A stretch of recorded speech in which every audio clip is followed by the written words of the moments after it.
Muy bien. Muchas gracias a todos por venir. Si tienen sus Biblias, los invito a que me acompañen al Evangelio de Juan, el capítulo 20. Juan en el capítulo 20. Mientras van a esta sección de la Biblia, quiero que nos preguntemos, que se pregunten qué es para ustedes una buena vida. ¿Qué es, si se pudieran imaginar, una vida que disfruten, una vida que les gustaría decir vida bien vivida? Se hizo esta misma pregunta a un grupo de jóvenes, básicamente de la edad de la mayoría de ustedes. La mayoría de las respuestas que se dieron a qué sería una buena vida según a los que se les preguntó, siempre respondían en un 80% ser millonario. La mitad decía ser conocido, ser famoso. Todo ese tipo de respuestas se daban. Una universidad del norte del mundo en Estados Unidos se dio a la pregunta de qué pasaría si pudiéramos revisar la vida de un montón de personas y estudiar cómo van las vidas de las personas, cómo van las vidas de personas que les va bien, cómo van las vidas de las personas que les va mal. Aunque no lo crean, este estudio, si nos ponemos serios, diríamos, necesitamos hartos años para revisar eso, ¿no? ¿Cuántos años deberíamos revisar de algunas personas para ver qué es una vida buena, qué es una vida mala? ¿Cuántos años serían suficientes? Créanlo o no, este estudio que se condujo y que se está conduciendo hasta el día de hoy en la Universidad de Harvard lleva 75 años revisando la vida de las personas. 75 años revisando las vidas de algunos estudiantes graduados de Harvard, 75 años estudiando las vidas de algunos jóvenes de los barrios más pequeños del barrio de Boston. 75 años desde 1938 hasta el día de hoy. Incluso el estudio está tan bueno que es la primera opción que les aparece en Google cuando aparecen una buena vida, Harvard, y aparece el estudio que lleva ya casi llegando a los 100 años. Se ha invitado igual a los hijos y a las esposas y a los esposos de los participantes, de los primeros participantes desde 1938. Y una de las principales cosas que se revelaron en este estudio, que se llama felicidad, la clave de una buena vida, es qué es lo que define a las personas que más viven, qué es lo que define a las personas que mejor pasan en esta vida. ¿Cuál creen que fue una de las respuestas que nos dio este estudio? Quiero que lo piensen. Quiero que lo piensen antes de que lleguemos al final de la reunión, pero yo les quiero explicar cómo la palabra de Dios explica lo que es una buena vida, cómo la palabra de Dios nos dice que es una vida bien vivida, que es una vida de acuerdo a lo que dice Dios en los parámetros de bien vivida. En Juan en el capítulo 20, en el versículo 24, Juan capítulo 20, versículo 24, dice así la palabra de Dios. Mejor vamos a partir en el versículo 19. Juan capítulo 20, versículo 19. Dice así la palabra de Dios. Cuando llegó la noche de aquel mismo día, el primero de la semana, estando las puertas cerradas en el lugar donde los discípulos estaban reunidos por miedo de los judíos, vino Jesús y puesto en medio les dijo, paz a vosotros. Y cuando les hubo dicho esto, les mostró las manos y el costado. Y los discípulos se regocijaron viendo al Señor. Entonces Jesús les dijo otra vez, paz a vosotros. Como me envió el Padre, así también yo os envío. Y habiendo dicho esto, sopló y les dijo, recibid el Espíritu Santo. A quienes remitiereis los pecados, les son remitidos, y a quienes los retuviereis, les son retenidos. Pero Tomás, uno de los 12 llamado Dídimo, no estaba con ellos cuando Jesús vino. Le dijeron pues los otros discípulos, al Señor hemos visto. Él les dijo, si no viere en sus manos la señal de los clavos, y metiere mi dedo en el lugar de los clavos, y metiere mi mano en su costado, no creeré. 8 días después estaban otra vez sus discípulos dentro y con ellos Tomás. Llegó Jesús, estando las puertas cerradas, y se puso en medio y les dijo, paz a vosotros. Luego dijo a Tomás, pon aquí tu dedo, y mira mis manos, y acerca tu mano, y métela en mi costado, y no seas incrédulo, sino creyente. Entonces Tomás respondió y le dijo, Señor mío y Dios mío. Jesús le dijo: porque me has visto, Tomás, creíste. Bienaventurados los que no vieron y creyeron. Hizo además Jesús muchas otras señales en presencia de sus discípulos, las cuales no están en este libro, pero estas se han escrito para que creáis que Jesús es el Cristo, el Hijo de Dios, y para que creyendo tengáis vida en su nombre. Noten cómo la palabra con la que cierra estos versículos es: tengan vida, tengan una buena vida, tengan vida real en su nombre. Básicamente lo que la palabra de Dios dice es que la vida está en poder tenerla en su nombre. Y en este último trozo de la escritura hecha por Juan, en el Evangelio, nos relata cómo después de la resurrección de Jesús, Él se aparece a sus discípulos y se presenta ante ellos. Uno de ellos no está y no cree que se haya parecido a los otros discípulos. Sin embargo, el Señor se aparece ante ellos luego y les ofrece pruebas indubitables de su resurrección. Quiero explicar básicamente esto en la forma más simple posible. Quiero primero explicar desde los versículos 19 al 23 cómo es que la resurrección de Jesús crea una nueva comunidad, crea una nueva vida que es realmente digna de ser vivida, cómo da paz en medio de la dificultad. Del 24 al 29 da pruebas de esta vida y del 30 al 31 explica qué es esta vida. Del 19 al 23, Jesús se aparece a sus discípulos y les dice: paz a vosotros. Es una de las palabras que más se repite, paz a vosotros. Este no es solamente una forma de saludar antigua de los judíos, aunque ciertamente hay muchos trozos de la Escritura que nos hacen ver que lo más probable es que las personas se saludaban así: paz a vosotros. Pero quiero que piensen en el contexto en el que estaban los discípulos en esa época, en ese momento, solo en este momento de la Escritura. Cuando ellos están en esta parte del Evangelio, luego de que el Señor fue entregado, crucificado y ha resucitado, la historia que estaban contando todas las autoridades, tanto romanas como judías, era que el cuerpo del Señor Jesús había sido tomado y había sido robado por los discípulos para que se pensara, se expusiera ante las personas la historia de la resurrección. El Señor Jesús incluso dijo ante las multitudes y se dio a entender que Él iba a resucitar. Las autoridades le dijeron a los guardias romanos que debían cuidar la tumba y que no lo dejaran en ningún momento de vigilar, ya que si se exponía la historia de la resurrección, entonces todo lo que se dijo acerca de Jesús, decían sus enemigos, se vería como real. Por lo tanto, lo que estos hombres, lo que estos discípulos estarían pensando es: las personas nos van a buscar, las personas nos van a matar, las autoridades judías quieren algo contra nosotros, los guardias romanos que perdieron su oportunidad de cuidar la tumba quieren algo contra nosotros. No hay forma de que tengamos para escapar. Y aún si tuviéramos forma para escapar, quiero que noten una cosa: la aparición de Jesús a sus discípulos no es una aparición de un hombre a sus mejores amigos o a personas que siempre han estado con él o a personas que siempre lo han cuidado y siempre lo han apoyado y que estaban con él en sus momentos de mayor dificultad. No, era una aparición a hombres que lo abandonaron, a hombres que le dijeron: no, si aún si nos entregan a la muerte, vamos a estar contigo.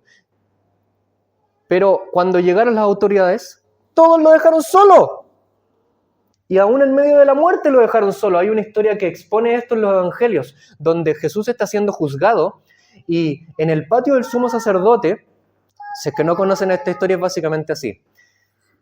Mientras el Señor es juzgado por las autoridades judías más grandes que habían, para luego ser entregado a las autoridades romanas, está uno de sus discípulos, Pedro, calentándose al fuego para ver lo que va a pasar, y una criada se acerca a él. Una criada. No es la autoridad más grande, no es una persona peligrosa, no es alguien con poder para entregarlo a la muerte, es simplemente una criada, sin mirar en menos la profesión. Se acerca a él y le dice: ¿tú eres de esas personas que estaban con él? Claro que no. Y lo niega 3 veces. Lo llega a negar 3 veces. Se acercan otras personas, pero en general el tono de la historia, lo pueden leer en Mateo, es básicamente que personas sin autoridad, sin poder, se acercan a Pedro, de alguna forma representando a los discípulos, y él lo niega. y él niega al Señor. Dice que no tiene nada que ver con él, aún jurando con maldición contra Jesús. Ese es el tipo de personas a las que se va a aparecer el Señor. Ellos tienen miedo. Dice el versículo 19 que ellos estaban reunidos, los discípulos, con las puertas cerradas por miedo de los judíos. Y aquí se aparece Jesús, la persona a la que abandonan. Ciertamente ellos son buscados por las autoridades, pero también realmente lo peor que les puede pasar es que se les aparezca Jesús en esos términos. Es como si tú hubieras traicionado a la persona más cercana de tu familia, de tu organización, de tus cercanos, y se te aparece. ¿Qué te va a decir? ¿Qué te va a exponer? ¿Qué nos expone la aparición de Jesús si se apareciera a nosotros? Quiero que noten una cosa. El Evangelio muestra que la aparición del Jesús resucitado es indudablemente buena, es indudablemente tierno, es indudablemente provechoso para nosotros. En el inicio de la creación, ¿se han preguntado por qué Dios creó al hombre y a la mujer? En el inicio de la creación, la Biblia nos enseña que Dios creó al hombre y la mujer para que pudiéramos obedecerlo y para que disfrutáramos al obedecerlo. No hay disfrute fuera de la obediencia de Dios y no hay obediencia sin el disfrute de Dios. Pero nosotros decidimos desobedecerlo y cuando se aparece Dios al hombre en el huerto del Edén, lo tiene que echar. El hombre se esconde porque su pecado está expuesto delante de Dios. Y en ese sentido, cuando Jesús se aparece ante ellos, Él de alguna forma está reversando la historia de la creación porque Él, así como Dios sopló sobre el hombre aliento de vida en Génesis, el Señor sopla sobre ellos el Espíritu Santo y les da vida y vida nueva, vida en comunidad, vida en la comunidad que solo Él puede crear y solo Él puede ofrecer. En la persona de Cristo, nosotros tenemos que admitir que si nos encontráramos con Él, no nos vamos a encontrar con una persona que no tiene nada contra nosotros. Tiene todo contra nosotros. Tiene todo contra nosotros. Nosotros, la Biblia declara que somos pecadores delante de Dios. Pero no somos necesariamente pecadores porque desobedecemos un montón de reglas. No somos solamente pecadores porque desobedecemos un set de reglas estipuladas en la historia de la creación en tablas de oro. Somos pecadores porque no le vemos el disfrute a la obediencia de Dios. ¿Se acuerdan que yo dije, no hay disfrute sin obediencia y no hay obediencia sin disfrute? Esa es la base. Ese es el centro de la gloria de Dios, que Él es tremendamente precioso y disfrutable de adorar, que Él es lo más glorioso que existe en toda la creación, que Él es lo más sublime y maravilloso que puede existir y que fuera de la obediencia a Él no hay disfrute, no hay vida, porque no hay absolutamente nada que pueda disfrutarse más que adorarlo, que honrarlo, que obedecerlo. Pero no lo vemos así, ¿verdad? Yo creo que no lo vemos así. ¿Se acuerdan que les pregunté qué es una buena vida? Millonarios, conocidos, poderosos, podemos decir, pero son pocos los que dicen una buena vida es poder obedecer a Dios, poder tener la capacidad para obedecerlo con mayor libertad, poder aprender a obedecerlo todos los días. No es así, pero aún así cuando el Señor se aparece a sus discípulos les ofrece paz, porque Él es un Cristo resucitado, porque Él es un Dios que se entregó por nosotros y que ahora, si creen en Él, Él les ofrece paz. Él les ofrece que siendo enemigos seamos reconciliados porque Él murió por nosotros en aquella cruz. Y al morir por nosotros, Él pagó por todo lo que nosotros debimos haber pagado y vivió una vida perfectamente buena que debimos haber vivido nosotros. Como envió el Padre, así les ofrece enviarlos a ellos. Quiero que noten que les está hablando no a discípulos perfectos, maravillosos, que obedecieron siempre, sino a personas que lo traicionaron, que lo último que hicieron, la última vez que lo vieron fue traicionarlo y tratarlo como quisieron, que ni siquiera estuvieron lo bastante cerca de su crucifixión para estar con Él, excepto uno. Y aún así no les sacan cara esas cosas. Estimado, no creo que usted, así como yo, veamos el obedecer a Dios de forma perfecta como una vida buena. Lo más probable es que el término de vida buena lo definamos como poder y ganancias y riquezas.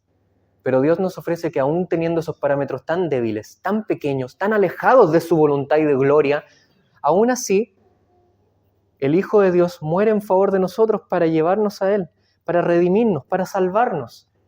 Aún así, cuando lo tratamos así, aún cuando somos lejanos y totalmente alejados de lo que es poder obedecerle. Y hay más. Pero esta es la invitación. La primera parte de la reunión siempre tratamos de dejarla para, de forma lo más simple posible, exponer el mensaje del Evangelio. Que todos ustedes vamos rumbo a la condenación y que si no quieren creer en la persona de Cristo para el perdón de pecados, si no ven la obediencia como algo para deleitarse, si no ven realmente la obediencia como algo, como un destino para cual vivir, entonces, ¿qué les hace pensar que sus vidas no van rumbo a la condenación? A todo esto, esa es la definición de la gloria, de poder estar con Dios por la eternidad. ¿Saben cuál es la definición de la condenación? ¿Saben cuál es el contrario? La definición de la condenación no es estar siendo torturados por la eternidad. No tiene que ver con estar siendo golpeados o torturados con la mayor ironía de la eternidad, como en esos episodios de Black Mirror, donde a los protagonistas se les ponen destinos irónicos, donde viven sus mayores pesadillas. No tiene mucho que ver con eso. La condenación tiene que ver más que nada con dejarte en un lugar donde puedes hacer lo que tú quieras, solo, por toda la eternidad, sin Dios. Y a pesar de que eso no nos suena tan malo, es lo más terrible que puede existir. Porque fuera de Dios no hay absolutamente ningún disfrute en esta creación. No hay ninguno. Yo sé que no se nota porque estamos en la tierra, porque estamos demasiado cerca de Él. Pero si se te pudiera quitar todo esto por un segundo, entonces verías lo terrible que es. Pero Tomás, luego hay una objeción. Pero Tomás, uno de los 12 que no estaba con ellos cuando Jesús vino, él como que expone sus dudas. Ahora, quiero diferenciar las dudas de Tomás de las dudas que algunos pueden tener. Sus dudas no son como, ya, pero muéstrame pruebas. Como las dudas de un hombre o una mujer en un chat de Twitter que dice, pero muéstrame tus pruebas, mientras se pone a responder con links de cualquier cosa y se pone a pedir pruebas de la resurrección o de Dios o de lo que sea para decir comentarios jocosos lo más rápido posible. No tiene que ver con eso. Quiero enfatizar una cosa. Tomás expone dudas, Tomás expone objeciones, pero objeciones súper bien fundadas, a las cuales Dios, Jesús, no tiene ningún problema que las exponga. Porque Dios no tiene un ego tan pequeño como para molestarse con nuestras dudas. No tiene un ego tan quebrantable como los hombres y mujeres de hoy, que cuando les niegan algo se sienten atacados, para que nosotros le digamos, ya, pero están así, y se sienta, sí, ya. Y no. Dios está abierto a las dudas. Dios está totalmente abierto a que nos acerquemos a Él con dudas. ¿Alguien tiene dudas a todo esto? Está súper bien que lo expongas. Incluso hay un trozo de la Escritura donde la historia es así. Había un hombre que tenía un hijo. No me acuerdo si era hijo o hija. Pero tenía un familiar, hijo o hija, y este hombre va con Jesús después de que Jesús incluso estuvo en el monte de la transfiguración y sus discípulos vieron su gloria, y le pide que por favor sane a su hijo. ¿Por qué no lo sanaron mis discípulos? Pregunta, si ellos estaban con los discípulos, excepto Pedro, Juan, Andrés y Jacobo, estaban con él, con este hombre, y pregunta, ¿por qué no lo pudieron sanar? ¿Por qué no le pudieron exorcizar al demonio? Pregunta Jesús, porque no pudieron, simplemente. Y entonces Jesús le pregunta al hombre, ¿crees que puedo sanar a tu hijo? Y el hombre le dice, sí, creo, ayúdame en mi incredulidad. Quiero que noten eso. Jesús en ningún momento, y eso está súper bien, Jesús en ningún momento le dice, ya, pero tienes que tener fe, ¡harta fe! No le dice eso, le dice, ¿pero crees sí o no? Sí, ayúdame en mi incredulidad, creo, pero es súper difícil creer. Y en el fondo, creo, pero es complicado. Y esa idea es súper buena porque al final la fe en Cristo para perdón de pecados no depende de cuánto crees, de si crees harto, crees poco, si sabes harto, sabes poco. La fe depende de si la enfocas en Cristo para perdón de pecados, si la enfocas en Jesús. Dios no tiene ningún problema con que tengas algunas dudas, no tiene ni un solo problema. Pero tienen que ser dudas para acercarte a Él, no para alejarte. Ese hombre en la historia de los evangelios le dice, creo, ayúdame en mi incredulidad. No le dice, sí, creo, pero tengo tantos problemas que sabes que voy a tomar a mi hijo y me mando a cambiar. En ningún momento le dice eso. Le dice, sí, claro que creo, pero ayúdame en mi incredulidad. ¿Han leído igual, por ejemplo, el trozo de Génesis de Éxodo? De Éxodo, cuando los israelitas atraviesan el Mar Rojo para escapar de los egipcios porque Dios les abre el cuerpo de aguas. ¿Se han preguntado cómo fue eso? Era oscuro, era tremendamente oscuro. ¿Se imaginan un israelita pasa muerto de miedo de la mano de quizás sus papás si es que era joven, quizás de su esposa si es adulto, quizás de su marido si es adulta, quizás de sus familiares si es grande, si es chico? ¿Se imaginan esa persona pasa muerta de miedo, con muchas dudas, llorando quizás de que el cuerpo de agua se caiga? ¿Importa? No, no importa, si el punto es que cruce. El punto es que cruce. Y así misma es la fe. No importa qué tanta tengas. Mientras esté enfocada en Cristo para perdón de pecados, mientras esté enfocada en Jesús, ese es lo importante. La fe en sí misma no salva a nadie. La fe en Jesús es lo que salva. La fe en sí misma no salva ni una sola persona. La fe en Jesús es lo que realmente determina. Por eso, cuando Él le dice que ponga sus manos en su costado, le está diciendo que las pruebas indubitables son que había una persona que estaba muerta y aquí está viva. Pueden buscar pruebas, pueden comentarnos que tienen dudas. Estamos súper abiertos los miembros de la iglesia en comunión a exponer, los ancianos, mucha mejor opción, los maestros de la escritura están súper abiertos a responder esas dudas, pueden buscarlas, pero si hay algo que nadie puede negar, es que Jesús existió en este mundo, estuvo muerto y su cuerpo ya no está en este mundo. Eso no se puede negar. Incluso las personas más ateas del mundo admiten, no, si yo no tengo nada que ver con el cristianismo, pero no se puede negar que Jesús resucitó. Es que no se puede negar. Es un hecho histórico. Es un hecho indubitable. Es un hecho. Y Jesús está siendo cercano y tierno incluso con los que vienen después de los discípulos, porque miren, de alguna forma Tomás es como una representación igual de aquellos que leeríamos el relato de los evangelios, por algo el escritor sagrado lo pone al final de su relato, y así como debemos creer en el relato de aquellos que estuvieron con el Jesús resucitado para perdón de pecados, para que entendamos que Él murió por nosotros y se entregó a sí mismo en la cruz, y Dios quiere aquello, y sabe que vamos a tener dudas, y sabe que es complicado de creer, y sabe que en cualquier era de esta creación es complicado de creer, pero debemos creerlo. Entonces el Señor dice, me has visto y por esto creíste. Es curioso que ni siquiera se dice que Tomás llegó a tocarlo. Bienaventurados los que no vieron y creyeron. Bienaventurados los que vienen después de estos que estuvieron con Él. Bienaventurados todos los que después, por los relatos escritos en los evangelios, quieran creer en la persona de Jesús, quieran creer en que Él realmente era Dios y se entregó por nosotros en la cruz. Pero tienes que hacer algo con esto. Tienes que hacer algo con este conocimiento, tienes que hacer algo realmente. Hay muchas pistas de lo que el evangelista nos deja. La comunidad que está creando, la seguridad de perdón de pecados y retención de pecados que expone en la historia del versículo 23 para la historia que tendría la iglesia después, la realidad de la palabra de Dios como en el versículo 30 donde dice que Jesús hizo muchísimas otras cosas que si se escribieran todas no están escritas en este libro, pero estas están escritas para que crean. El versículo 31 al final expone las cosas que hizo Jesús como señales. Hizo además Jesús en el 30 muchas otras señales. Todo el relato bíblico, incluso si leen Juan, se van a dar cuenta que siempre que Jesús hacía un milagro, se le llamaba señales. Los milagros en ningún momento se hicieron para mostrar que Jesús era poderoso. Se hacían como señales para mostrar que Él realmente era el Hijo de Dios y que debíamos creer en Él.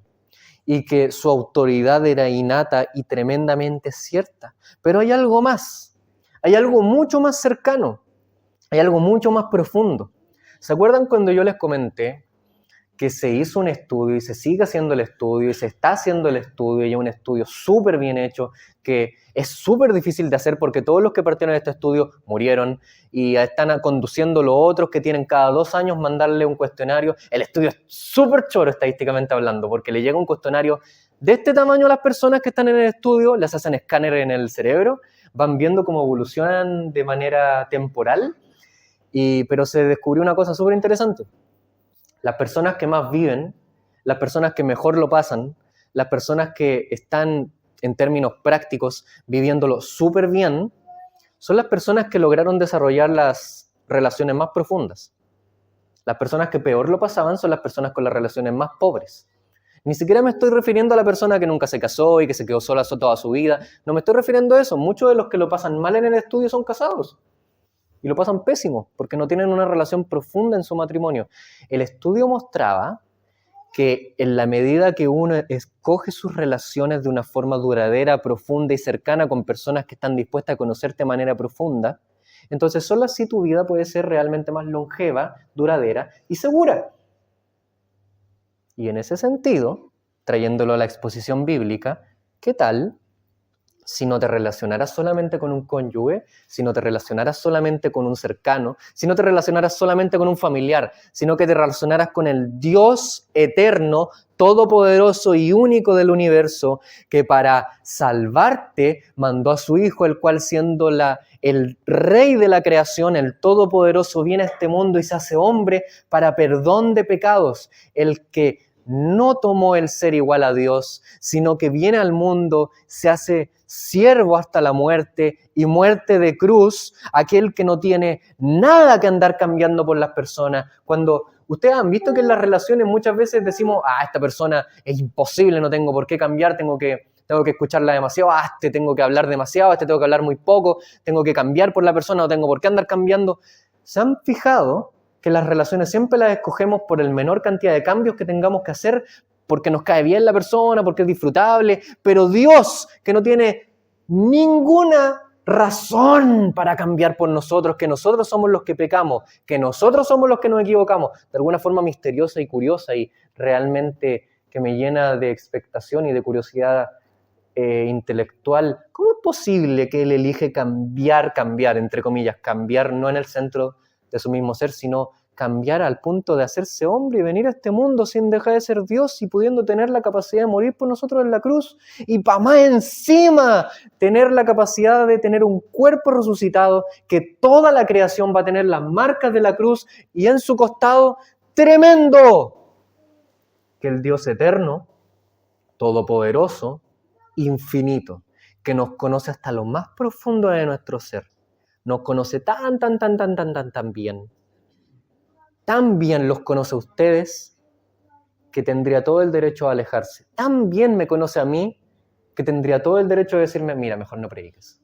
Tanto nos conoce que tiene todo para alejarse de nosotros. Si nosotros nos conociéramos profundamente, quizá no nos caeríamos bien. Pero Él aún así nos conoce más profundamente que todos los que te puedan conocer en esta creación. Y aún así se entrega a sí mismo por ti en la cruz. Aún así se entrega a sí mismo por nuestros pecados. Aún así se entrega en favor nuestro. ¿Y tú quieres decirme que no hay razones para creer? ¿Y tú quieres decirme que no hay formas de acercarnos a Él? ¿Y tú quieres decirme que no tiene sentido el relato del Evangelio? ¿Y tú quieres decirme que no vale la pena creerlo? ¿Tú quieres decirme que no vale la pena el conocerlo, el disfrutarlo, el adorarle, el poder tener una relación con Él? ¿Y tú quieres decirme que eso no es una buena vida? Esa sí es una buena vida. Esa sí es una vida maravillosa. Creo que un libro se llama así, Una vida buen vivida. El único que puede satisfacer tu alma hasta lo más profundo de tu ser es Dios. Y deben saber que esto no lo hace con un compañerismo cercano de amigos, lo hace siendo Él el dueño de la creación y lo hace invitándonos a adorarle. Nos hace invitándonos a obedecerlo. Yo sé que eso suena como esclavitud, o como aburrido, como irónico, pero si vieran lo que el panorama bíblico nos enseña acerca de la obediencia y la adoración a Dios, si supieran lo que es adorarlo y obedecerlo durante todas sus vidas, si supieran lo que es, por ejemplo, para este escritor, Juan, en esta época, que imagínenselo escribiendo, todos sus amigos lo más probable es que ya están muertos. Todos los de los que está escribiendo acá, lo más probable es que murieron crucificados hace rato o entregados a cualquier cosa. Está solo, lo más probable, está solo. Y aún así, quiere usar todo su tiempo para que las personas crean que Jesús es el Cristo. Y así como el Señor Jesús fue enviado por el Padre, así Él también quiere ser enviado, participar de aquella divina y perfecta gloria de poder hacer su voluntad. No desperdicies la oportunidad, no desperdicies la oportunidad. Puede que nunca has creído, puede que creas que crees, puede que no tengas una seguridad, pero no te olvides lo que te comentaba. No importa tanto que creas harto o poco, no importa tanto si sabes harto o poco, lo importante es que creas en Cristo, lo importante es que tu fe esté en Jesús, no en lo que haces, no en lo que dices, no en qué iglesia eres miembro, no en las obras que has hecho, ni cuánto sabes, ni cuánto dices, ni cuánto tienes. No en la experiencia que te pusiste a llorar 2 horas después de haber recitado unas palabras o por nunca haber tenido esa experiencia, sino en Cristo y que Él resucitó para perdón de tus pecados. Creamos en aquello. Pongan su fe en la persona de Jesús, si es que no lo han hecho antes. Los invito a sus dudas. Los invito a que resolvamos sus dudas si alguien quiere conversar. Los invito a que resuelvan sus dudas con Dios. ¿Sabían que pueden comentarle sus dudas? ¿Sabían que pueden decirle? Háganlo. Si quieren, háganlo. Él está totalmente abierto a escucharles. Vamos a orar antes de pasar a la siguiente parte de la reunión. Los invito a que podamos orar y dar las gracias por esta preciosa realidad, que el Señor murió por nuestros pecados. Vamos a orar. Nuestro Dios, nuestro Padre Celestial, gracias. Gracias por tu Hijo. Gracias por la persona bendita de nuestro Señor. Y pensar que tú, el Dios tan bueno, tan todopoderoso, que no quieres la muerte del pecador, sino quieres que nos volvamos a ti. Nos volvamos a ti, pero nuestro Padre, este mundo, nuestra carne, todo, la tentación es tan fuerte, pero nuestro Padre, tú eres más fuerte porque en la persona de tu Hijo, Él se entregó a sí mismo por nosotros, Él murió por nosotros, Él se dio para que nosotros podamos disfrutarte, que podamos adorarte. Nuestro Padre, así como enviaste a tu Hijo, envíanos a nosotros, úsanos para tus propósitos. Aquí hay tantas personas, tantos jóvenes y adultos que serían tan útiles en tus manos, benditas y redentoras. Nuestro Padre, considera este lugar para salvación, para que tu nombre sea glorificado, para que haya gozo en los cielos por pecadores que pasen de muerte a vida. Te damos las gracias por la oportunidad de escuchar este mensaje. Te pedimos por toda y cada una de las almas de las personas aquí. Agradecidos igual por la once que podremos tomar en un rato más, y lo hacemos siempre en el mismo nombre del Señor Jesús. Amén.